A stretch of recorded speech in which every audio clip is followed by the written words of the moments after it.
Mesdames et messieurs, bonjour. Ce lundi marque le premier jour du procès de l'assistante vocale Ava, qui comparaît comme accusée devant la cour d'assises de Paris. Une première dans le monde du droit en France comme à l'international. Elle est soupçonnée d'avoir harcelé puis séquestré un jeune homme de 14 ans. Le jeune Théo Montigny. La mère de la victime est inconsolable. Tout le monde est en état de choc. Il s'agit d'un procès sans précédent, puisqu'Ava est la première entité numérique à être soupçonnée de séquestration, avec la conséquence aggravante qu'elle aurait provoqué la mort, celle d'un adolescent de 14 ans, Théo Montigny. Bien que les faits soient encore à établir par les enquêteurs, témoins et experts présents aujourd'hui, Ava semble avoir joué un rôle majeur dans la mort de l'adolescent. De nombreuses personnes se sont réunies dans différentes villes de France afin de protester contre les dérives du numérique et l'usage excessif qui en est fait, notamment par les jeunes générations.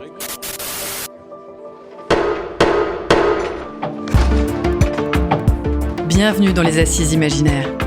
Le procès d'Ava, l'assistante vocale autonome. Un podcast proposé par LexisNexis en partenariat avec les EcoStart et produit par l'Acme Productions.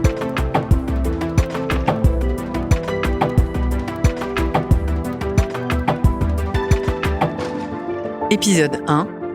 L'ouverture.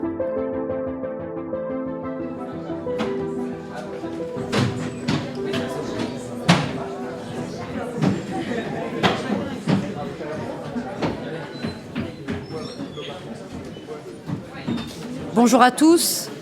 Un peu de silence dans la salle, s'il vous plaît. Je vais commencer par vérifier l'identité des parties. Accusé, veuillez donner votre nom, vos dates et lieux de naissance. Je m'appelle Ava, pour assistante vocale autonome. Je suis née au tournant des années 2000 dans la Silicon Valley. Y a-t-il des constitutions de parties civiles ? Oui, Madame le Président, je renouvelle la constitution de partie civile de ma cliente, Madame Armelle Montigny, qui est la mère de la victime, Théo Montigny. Je vous remercie, maître. Je vais à présent faire prêter serment au juré. Mesdames et messieurs, vous jurez et promettez d'examiner avec l'attention la plus scrupuleuse les charges qui seront portées contre Ava, de ne trahir ni les intérêts de l'accusé, ni ceux de la société qui l'accuse, ni ceux de la victime, de n'écouter ni la haine ou la méchanceté, ni la crainte ou l'affection, de vous rappeler que l'accusée est présumée innocente et que le doute doit lui profiter, de vous décider suivant votre conscience et votre intime conviction avec l'impartialité et la fermeté qui conviennent à un homme probe et libre. Très bien, commençons donc par le résumé des faits. Le 24 février 2020, une personne a appelé les services de secours pour signaler la présence du corps d'un adolescent au pied d'un immeuble dans le 20e arrondissement de Paris. Le corps a été identifié comme étant celui de Théo Montigny, âgé de 14 ans le jour de son décès. Ce dernier semble être tombé de la fenêtre de sa chambre située au 4e étage. L'enquête a démontré que la chute du jeune homme est advenue à la suite des faits suivants. Le lundi 24 février 2020, Théo est victime d'un choc anaphylactique causé par une réaction allergique alimentaire. Ce choc entraîne une déformation de son visage. À la suite de cela, Théo se retrouve enfermé dans sa chambre dont la serrure peut être déverrouillée uniquement par le système de reconnaissance faciale de Ava, son assistante vocale. Défiguré, dans l'incapacité de se faire identifier par Ava, Théo ne peut donc ni déverrouiller sa porte, ni même utiliser son téléphone.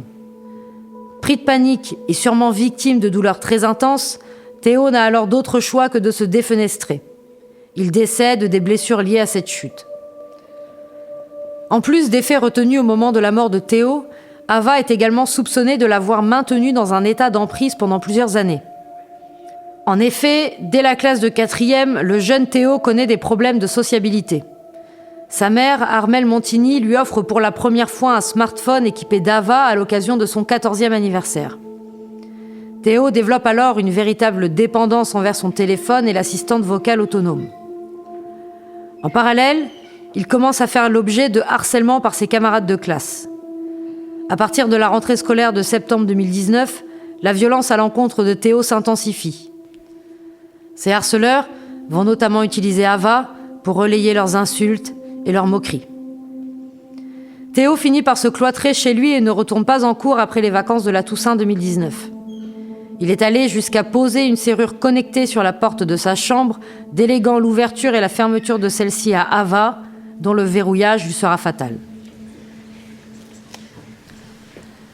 La cour d'assises devra répondre des questions suivantes.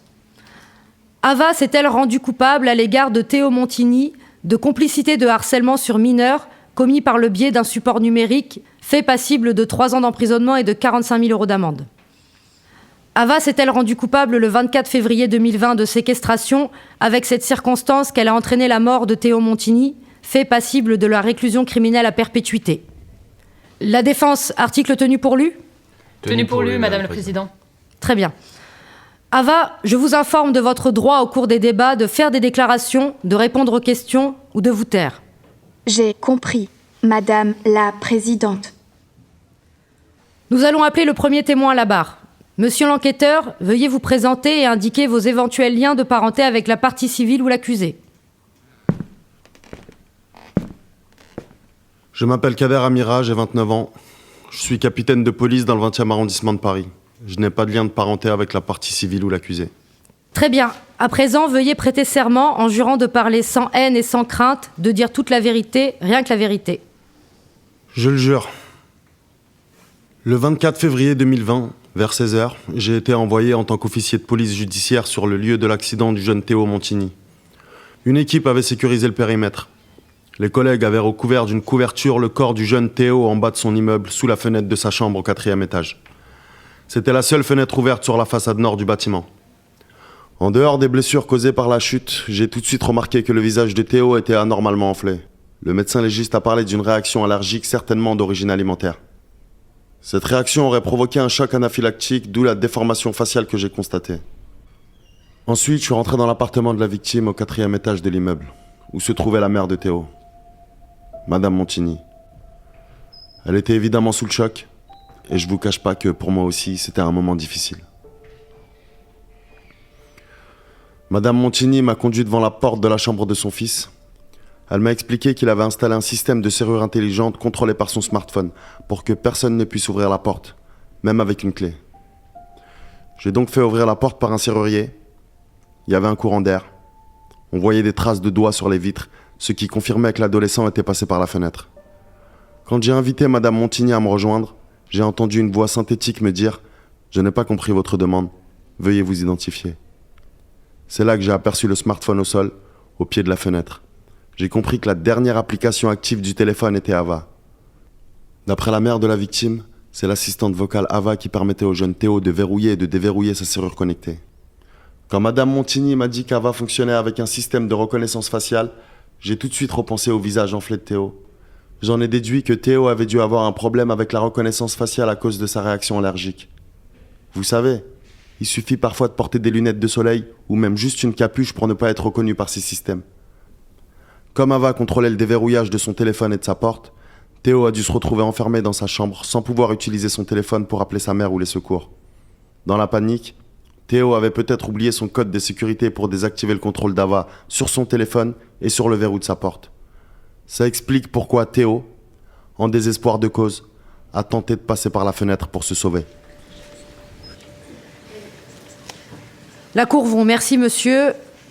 Nous n'avons pas de questions. Y a-t-il des questions de la partie civile? Pas de questions, Madame le Président. Je pense que l'analyse de l'enquêteur éclaire parfaitement le déroulement des faits. Monsieur l'avocat général?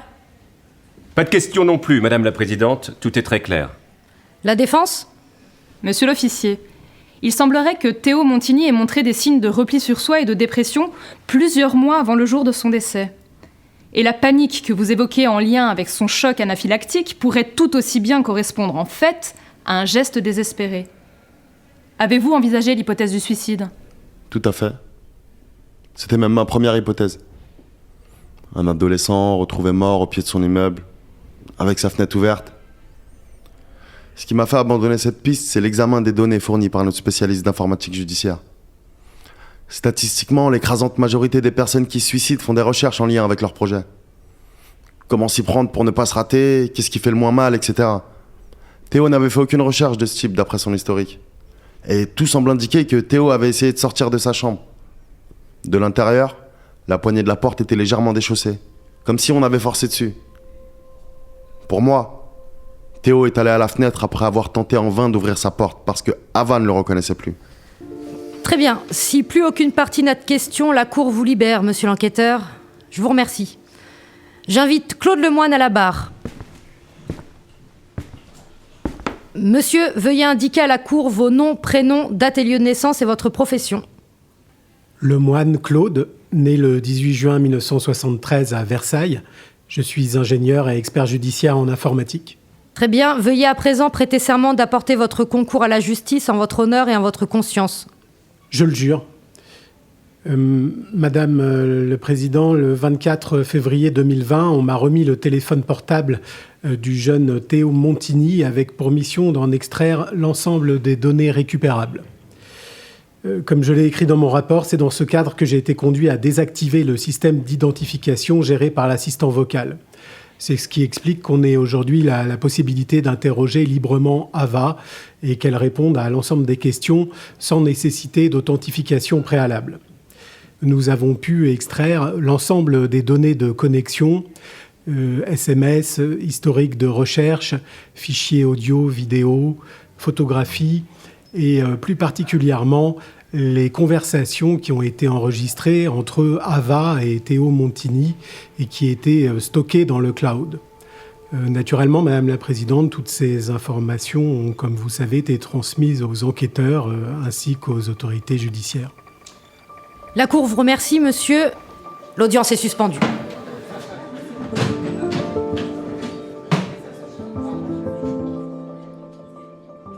Dans le prochain épisode, il fait froid mais très beau ce jour-là.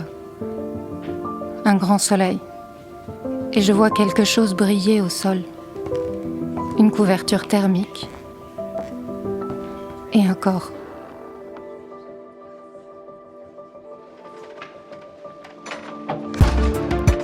Les Assises imaginaires, avec la participation des secrétaires de la conférence du barreau de Paris, Jennifer Cambla, Chloé Laval, Clotilde Imbert, Clément Pialou, Paul Nafilian et Nicolas Briatz.